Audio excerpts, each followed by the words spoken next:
बिस्मिल्लाहिर्रहमानिर्रहीम। अस्सलाम वालेकुम नाज़रीन, आप यूट्यूब चैनल देख रहे हैं। मैं इमरान खान हूँ।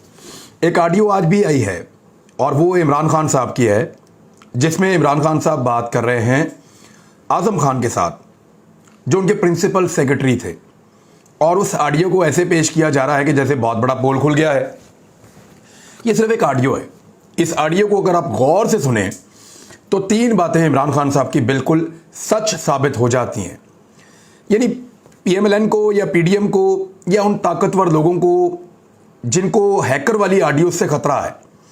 मैं हैकर वाली ऑडियो क्यों कह रहा हूं, याद रखिएगा, ये ऑडियो या ये रिकॉर्डिंग वो वाली नहीं है जो हैकर के पास है, और इस ऑडियो का ताल्लुक भी हैकर के साथ नहीं है। हैकर के पास जो ऑडियोज हैं वो अलग है, जो जुम्मे को उसके बकौल वो रिलीज करेगा सारी की सारी। लेकिन ये ऑडियो किसी और के पास थी, और इस ऑडियो को रिलीज करने का मकसद ये था कि इसको रिलीज किया जाए और ये साबित करने की कोशिश की जाए कि ऑडियोज तो इमरान खान की भी हैं, तो इस हमाम में सारे नंगे हैं। ऐसा नहीं है। जरा इस ऑडियो में और दूसरी ऑडियो में फर्क आप देखें। पहले आप इस ऑडियो का कंटेंट सुन लें। एलिगेशन ये लगाया जा रहा है कि इमरान खान ने साजिश के तहत एक साइफर को या अमरीकी साजिश का एक बयानिया घड़ा है, और जो वो बयानिया घड़ा है उसकी ये ऑडियो हमने लीक कर दी है। ज़रा पहले आप सुन लें कि वो ऑडियो थी क्या। इमरान खान साहब की जो ऑडियो लीक हुई, उसमें ऑडियो का जो मुकम्मल ट्रांसक्रिप्ट है वो आप सुन लें। उसमें इमरान खान साहब ने कहा कि अच्छा, हमने सिर्फ खेलना है, नाम नहीं लेना अमेरिका, बस सिर्फ खेलना है। इसके ऊपर की ये डेट पहले से थी। आपको याद है जब अमेरिका का इमरान खान साहब शुरू में नाम नहीं लेते थे। जब इमरान खान साहब वज़ीर आज़म पाकिस्तान थे तो उस वक्त इमरान खान साहब ने जब पहला जलसे के अंदर एक पेपर लहराया था तो तब भी उन्होंने अमेरिका कहने से गुरेज किया था, और जब तक वो वज़ीर आज़म पाकिस्तान रहे हैं तब तक वो अमेरिका कहने से गुरेज करते रहे हैं। वो तो बाद में जब रजीम चेंज हो गया तो फिर इमरान खान साहब ने कहा जी अमेरिका था इसके पीछे, और अमेरिका के गुलामों ने ये सारा कुछ किया, और डोनाल्ड लू का नाम और ये सारा कुछ बाद में आया था। पहले इमरान खान साहब खुद कहते थे कि नाम नहीं लेना, खेलना है। आपको याद है इमरान खान साहब जब भी बात करते हैं वो क्रिकेट की लैंग्वेज में करते हैं। मैं 3 विकेटें गिरा दूंगा, एक बॉल में ये कर दूंगा, बॉल बाहर फेंक दूंगा, फेंटी लगा। ये अल्फाज इमरान खान साहब के हैं। वो नॉर्मल बातों में भी इस्तेमाल करते हैं कि इसके ऊपर हमने बात करनी है, लेकिन हमने अमेरिका का नाम नहीं लेना, बस सिर्फ खेलना है इसके ऊपर। ये डेट पहले से थी। आजम खान क्या कह रहे हैं जरा सुने। सर, मैं ये सोच रहा था कि ये जो साइफर है ना, मेरा ख्याल है एक मीटिंग कर लेते हैं इसके ऊपर। देखें, अगर आपको याद है तो आखिर में एम्बेसडर ने लिखा हुआ था कि डिमार्च करें।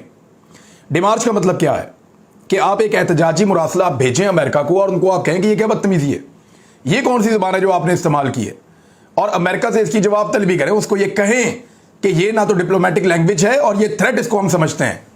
तो उन्होंने कहा कि इसके ऊपर हमें एक मीटिंग करनी चाहिए, क्योंकि इसके आखिर में लिखा हुआ है कि डिमार्च करें। अगर डिमार्च नहीं भी देना, अगर आपने डिमार्च नहीं भी देना, अगर एहतजाज नहीं भी करना, तो क्योंकि रात मैंने बहुत सोचा है इसके ऊपर। आपने कहा कि उन्होंने उठाया, लेकिन फिर मैंने सोचा कि इसको कवर कैसे करना है। एक मीटिंग करें शाह महमूद कुरैशी और फॉरेन सेक्रेटरी की। अब ये मशवरा दे रहे हैं कि शाह महमूद कुरैशी को भी बुला लें और फॉरेन सेक्रेटरी को भी बुला लें, एक मीटिंग आप कर दें, क्योंकि ये मामला दब जाएगा। अगर डिमार्च आप नहीं करते, अमेरिका को इसका जवाब नहीं देते, तो ये मामला हमेशा के लिए दब जाएगा। ये एक ऑफिशियल मैटर के तौर पर नहीं रहेगा, ये गायब हो जाएगा सब। शाह महमूद कुरैशी ये करेंगे कि वो लेटर पढ़कर सुनाएंगे, क्योंकि शाह महमूद कुरैशी वज़ीर ख़ारजा है। उनके पास ये इख्तियार मौजूद है कि वो इस लेटर को पढ़ सकते हैं या साइफर को पढ़ सकते हैं, इसलिए वो इस साइफर को पढ़कर सुनाएंगे। तो जो भी पढ़कर सुनाएंगे ना, तो इसको कॉपी में बदल देंगे। यानी जो वो पढ़ के सुनाएंगे मैं उसको कॉपी कर लूँगा। यानी जो मिनट्स नोट किए जाते हैं मीटिंग के, जब शाह महमूद कुरैशी साहब उसको पढ़ के सुना रहे होंगे तो उस वक्त उसको हम कॉपी कर लेंगे, नोट कर लेंगे। अब वो साइफर नहीं है, लेकिन वो जो बात करेंगे वो बात हम नोट कर लेंगे और हमारे पास वो आ जाएगा, तो उसको कॉपी में बदल देंगे। वो मिनट्स मैं कर लूंगा कि फॉरेन सेक्रेटरी ने ये चीज़ बना दी है। फॉरेन सेक्रेटरी भी मौजूद होगा तो वो भी उसका जो है वो उसके अंदर शामिल है मीटिंग के अंदर। बस इसका ये काम होगा, मगर ये कि इसके एनालिसिस उधर ही होगा, यानी इसका एनालिसिस भी किया जाएगा। फिर एनालिसिस अपनी मर्जी के मिनट्स में कर देंगे ताकि मिनट्स ऑफिस के रिकॉर्ड में हो। एनालिसिस ये होगा कि ये थ्रेट है। वो कहते हैं कि जी हम इसका एनालिसिस भी मौके के ऊपर करेंगे, और ये थ्रेट है तो हम इसका थ्रेट का एनालिसिस करेंगे, और जो मिनट्स हैं वो अपनी मर्जी के लिखेंगे। यानी उस मीटिंग के अंदर से वो जो मिनट्स उनको सूट करेंगे वो उनको लिख लेंगे। नॉर्मली ऐसे ही करते हैं तमाम जो है वो सेक्रेटरी जो है, प्रिंसिपल सेक्रेटरी इस तरह की चीज़ें कर रहे होते हैं। मिनट्स तो सारे नोट होते हैं, लेकिन वो उसको जो मीटिंग का जिस रुख में मीटिंग जारी होती है उस रुख में उस मिनट्स को नोट किया जाता है। बस इसका ये काम होगा, मगर ये कि इसका एनालिसिस उधर ही होगा। और ये थ्रेट है, फिर उन्होंने ये कहा कि डिप्लोमेटिक लैंग्वेज में इसे थ्रेट कहते हैं। देखें मिनट्स तो फिर मेरे हाथ में है ना, वो अपनी मर्जी से मिनट्स ड्राफ्ट कर लेंगे। फिर इमरान खान ने कहा तो फिर किस किस को बुलाएं इसमें? शाह महमूद, आप यानी आजम खान, मैं और सेक्रेटरी खारजा सुहेल महमूद। आजम खान बस इन लोगों को बुला लें। इमरान खान ने कहा ठीक है, कल ही करते हैं मीटिंग आजम खान, ताकि वो चीज़ें रिकॉर्ड पर आ जाएं। अब याद रखें कि वो क्या कह रहे हैं कि ये जो चीज़ें हैं जो हो रहा है पाकिस्तान के साथ वो रिकॉर्ड पर आ जाएं। आप ये देखें कि वो कॉन्सुलेट फॉर स्टेट हैं, वो पढ़कर सुनाएगा तो मैं कॉपी कर लूँगा आराम से, तो ऑन रिकॉर्ड आ जाएगी कि ये चीज़ हुई है। मकसद इस मीटिंग का ये था कि जो साइफर आया हुआ है वो इमरान खान साहब को दिखाने से बचाया जा रहा था, इमरान खान साहब से उसको छुपाया जा रहा था। इमरान खान साहब को इसकी इंफॉर्मेशन, एक चीज़ तो कंफर्म हुई, जो इमरान खान साहब ने कहा था कि मुझसे ये छुपाने की कोशिश की गई, और यही बात शहबाज गिल ने की थी कि इमरान खान से साइफर को छुपाने की कोशिश की गई और बाद में उनको पता चला। तो इमरान खान साहब से साइफर छुपाया जा रहा था, एक तो ये कंफर्म हो गया। वो कौन था जो इमरान खान से इस साइफर को छुपा रहा था?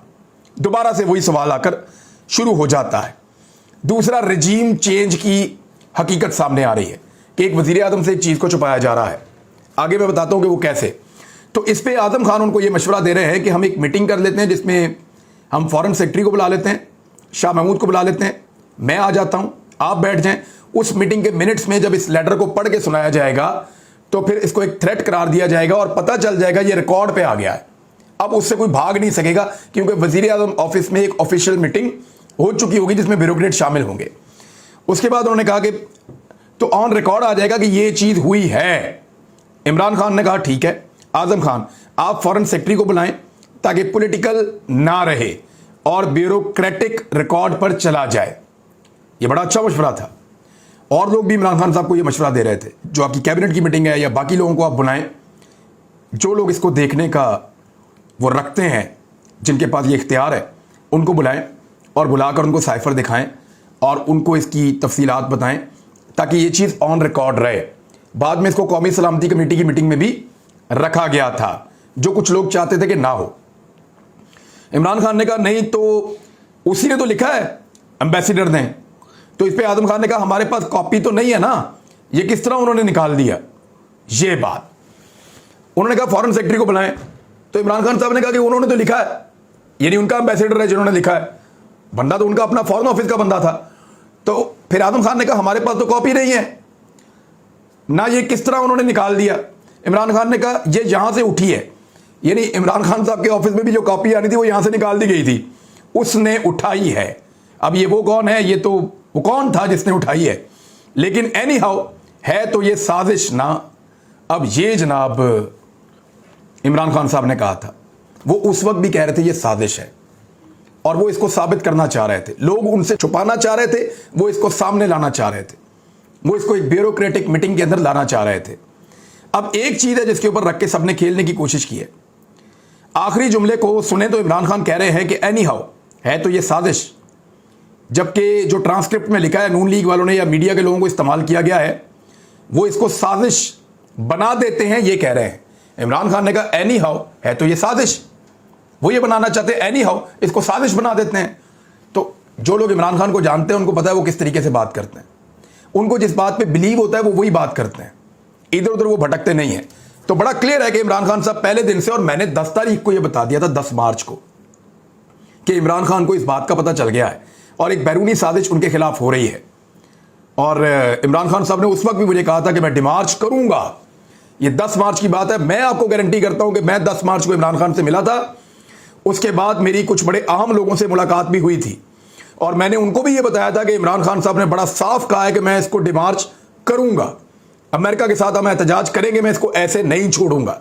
हालांकि इमरान खान साहब से ये चीज़ छुपाने की उन दिनों में कोशिश की गई थी। जिन लोगों से मैं उस दिन मिला था, 4-5 लोगों को, आज भी वो गवाह है कि मैंने उन सबको ये चीज़ बता दी थी। अब एक लाइन को खराब करके कोशिश की गई है कि इमरान खान को यह साबित किया जाए कि वो कह रहे हैं इसको साजिश बना देते हैं। चलें, अगर इमरान खान ने इसको साजिश बनाने की कोशिश की अव्वल तो ऐसा कुछ हुआ ही नहीं, तो तहकीकात करा लें। देखें ना, एक तो शहबाज शरीफ और मरियम नवाज की ऑडियोज आ रही हैं, डार को कैसे लाना है, जज को कैसे हैंडल करना है, फौज को कैसे हैंडल करना है, किसको किस तरीके से काबू करना है, इलेक्शन कमीशन ऑफ पाकिस्तान को कैसे काबू करना है, कितने बंदों के इस्तीफे करवाने हैं, किस इदारे को कैसे हैंडल करना है। ये सारी दो नंबरियां निकल रही हैं ना, अभी और भी निकलेगी। इनकी भी तहकीकात करवा लें और साइफर की भी तहकीकात करवा लें। साइफर की तहकीकात से सब भागते हैं। अगर तो साइफर एक हकीकत नहीं है, अगर तो साइफर का कोई वजूद नहीं है, अगर पाकिस्तान को थ्रेट नहीं किया गया, अगर पाकिस्तान में रिजीम चेंज ऑपरेशन नहीं हुआ, तो इमरान खान साहब के कहने के बकौल आप इसकी तफ्तीश करवा लें, इसकी तहकीकात करवा लें। शहबाज शरीफ ने बड़ी भोंडी बात की कि क्योंकि रूस के सदर ने मेरी तरफ मुस्कुरा कर देखा लिहाजा साइफर झूठा है। ये क्या बात थी? यानी अब रूस का सदर आपको रो रो के देखे या डंडा हाथ में पकड़ के आपको मिलने के लिए आए तो आपको लगेगा साइफर ठीक है। और भाई दुनिया भर के मुल्कों में ऐसे ही होता है, जब हुक्मरान एक दूसरे से मिलते हैं, दो मुल्कों की जंग चल रही होती है आपस में, और जब वो मिलते हैं तो अपने चेहरे पर मुस्कुराहट और एतमाद लेकर आते हैं। ऐसा ही होता है। आप निकाल कर देख लें, जो इराक था एक दौर में दर्जनों मुल्कों के साथ अकेला लड़ रहा था, और इराक का वजीर खारजा उस वक्त जब एक मीटिंग से निकला तो वो मुस्कुराता हुआ निकल रहा था। तो बॉडी लैंग्वेज तो हुक्मरानों ने ऐसी रखनी होती है, इससे साबित नहीं होता कि पीछे बैकग्राउंड में क्या चल रहा है। अमेरिकन और रशियन जब भी मिलते हैं बड़ा मुस्कुरा के मिलते हैं, पाकिस्तान और इंडियन भी ऐसे ही मिलते हैं, और बीच में एक दूसरे के बारे में क्या सोचते हैं और क्या करते रहते हैं ये सारी दुनिया को पता है। तो शहबाज शरीफ साहब ने बड़ी भोंडी और अजीब बात की है इस बारे में कि वो मुस्कुरा के मिला तो साइफर गलत है। भाई वो आपको रो के तो नहीं मिलेगा, या आपके साथ गालियां दे के या लड़के तो नहीं मिलेगा, उसने तो उसी तरीके से मिलना है जो उसका मिलने का तरीका है, उसी एतमाद के साथ वो आएगा मिलने के लिए। तो चंद सवालात यहाँ पे खड़े हो गए। एक तो इमरान खान साहब ने कहा कि है तो ये साजिश, वो पहले दिन से कमिटेड है। दूसरा, इमरान खान साहब इसको ऑन रिकॉर्ड लाना चाह रहे थे और कुछ लोग इसको छुपाना चाह रहे थे। तीसरा, रिजीम चेंज ऑपरेशन की हकीकत साबित हो गई है। चौथा, वो कौन था जो इमरान खान से इस साइफर को छुपाना चाह रहा था। ये हैं जी इंपॉर्टेंट सवालात जो पूछे जाने चाहिए। अब आ जाए कि पाकिस्तान की मीडिया ने मरियम नवाज और शहबाज शरीफ की और वज़ीर आज़म हाउस की जितनी ऑडियोज हैकर डाल रहा है या लीक कर रहा है, उनके ऊपर कोई ट्रांसमिशन नहीं की, कोई मामला नहीं उठाया, कोई रोला नहीं डाला। लेकिन ऐसा गुलगुबाड़ा किया गया इमरान खान की इस ऑडियो के ऊपर, और इमरान खान साहब ने इसके ऊपर एक और चैलेंज कर दिया। उन्होंने कहा ठीक है, अभी तो मैंने इसके ऊपर खेला ही नहीं है, अच्छी बात है साइफर को बाहर लेकर आ रहे हैं, साइफर पे तहकीकात करवा लें। अदालत में पड़ा हुआ सुप्रीम कोर्ट ऑफ पाकिस्तान में इमरान खान साहब ने कहा कि मैं कौमी असम्बली में जाने के लिए तैयार हूं, आप इस साइफर के ऊपर तहकीकात करवा लें। सब डरते हैं, सबकी जान जाती है साइफर के ऊपर बात करने से, क्योंकि सब डरते हैं अमेरिका से, और सबको पता है कि रिजीम चेंज ऑपरेशन हुआ है। जब कभी साइफर खुलेगा तो रिजीम चेंज ऑपरेशन साबित होगा, जब रिजीम चेंज ऑपरेशन साबित होगा तो बड़ों बड़ों के नाम आएंगे और बड़ों बड़ों को लग पता जाएगा कि किस तरह वो एक साजिश के अंदर शामिल रहे थे। बहरहाल रिजीम चेंज ऑपरेशन रिवर्स तो होना है, आज ना हो, कल हो, परसों हो, पाकिस्तान की आवाम करेगी। लेकिन जो असल ऑडियोज हैं, जो हैकर के पास हैं, जिसको बैलेंस करने के लिए ये एक भोंडी सी कोशिश की गई है, उनके ऊपर बात करनी चाहिए और पता करना चाहिए कि कैसे सिस्टम को ये लोग मैनिपुलेट करते हैं अपने फायदे के लिए, किस तरीके से दो नंबरियां करते हैं और चीजों को हैंडल करते हैं कि जज के ऊपर रिपोर्ट बनानी है या जज को मनाना है, यानी किसको कैसे कंट्रोल करना है। मुशर्रफ से दुश्मनी है लेकिन ये कर देते हैं इस्लामी टच देके उसको वापस लाना है, किस किस बंदे का इस्तीफा मंजूर करना है, लंदन से अप्रूवल ले लें, इलेक्शन कमीशन वही करेगा जो लंदन कहेगा। ये चल रहा है दूसरी तरफ। और इस सारे गंदे खेल के अंदर पाकिस्तान के साथ एक बहुत बड़ा जुर्म किया गया है। एक मफरूर इश्तिहारी को पाकिस्तान वापस लाया गया है। जिस तरह भी मैनेज किया गया, ये पाकिस्तान का एक स्याह दिन था। एक मफरूर इश्तिहारी वजीर आजम के जहाज में बैठकर पाकिस्तान आता है और पाकिस्तान के अंदर आके वो 4 साल के बाद सेनेट का हलफ उठाता है और अगले ही दिन वो वजीर खजाना का हलफ उठाता है। आज पाकिस्तान का वजीर खजाना एक ऐसा शख्स है जिसके ऊपर मनी लॉन्ड्रिंग के संगीन तरीन इल्जामात हैं। जो शख्स 4 साल तक मफरूर रहा, 4 साल तक अदालतों का इश्तिहारी रहा, जो पाकिस्तान से भागा रहा, जिसके बारे में पाकिस्तान के हसास इदारे और पाकिस्तान के आर्मी चीफ तक ये कहते रहे कि ये आदमी जिम्मेदार है पाकिस्तान के अंदर मईशत की तबाही के लिए। और उस पर जावेद चौधरी साहब का कॉलम जो है वो भी एक सनद है, और ये सारी चीज़ें मौजूद हैं। तो ऐसी सूरत हाल में कितने तरीके से और कितनी दो नंबरी से एक शख्स को लाकर पाकिस्तान के अंदर मुसल्लत कर दिया गया है, और ये एक चेक है पाकिस्तानी कौम के लिए कि कौम में कितनी गैरत बाकी है और ये कौम कितनी हिम्मत दिखा सकती है। यानी इसहाक डार वापस आ गया है तो अब नवाज शरीफ भी वापस आ जाएगा। जब ये कौम अब नहीं बोल रही तो ये कौम तब भी नहीं बोलेगी। ये है जनाब सूरत हाल। और किसान दाखिल हो गए हैं इस्लामाबाद में। वो क्या करते हैं, उन्होंने कंटेनर उड़ा के रख दिए हैं। यानी राणा सनाउल्लाह ने बड़ा बंदोबस्त किया था, कंटेनर लगाओ, ये करो वो करो, हर चीज़ उन्होंने उठा के साइड में फेंक दी है और वो बढ़ते चले जा रहे हैं आगे की तरफ। पाकिस्तान का मीडिया उसको कवरेज नहीं दे रहा। मैं आपको बताऊंगा अगले व्लॉग में किसान क्या करने वाले हैं। लेकिन अब तक के लिए इतनी, अपना ख्याल रखिएगा, अपने इस चैनल का भी। अल्लाह हाफिज़।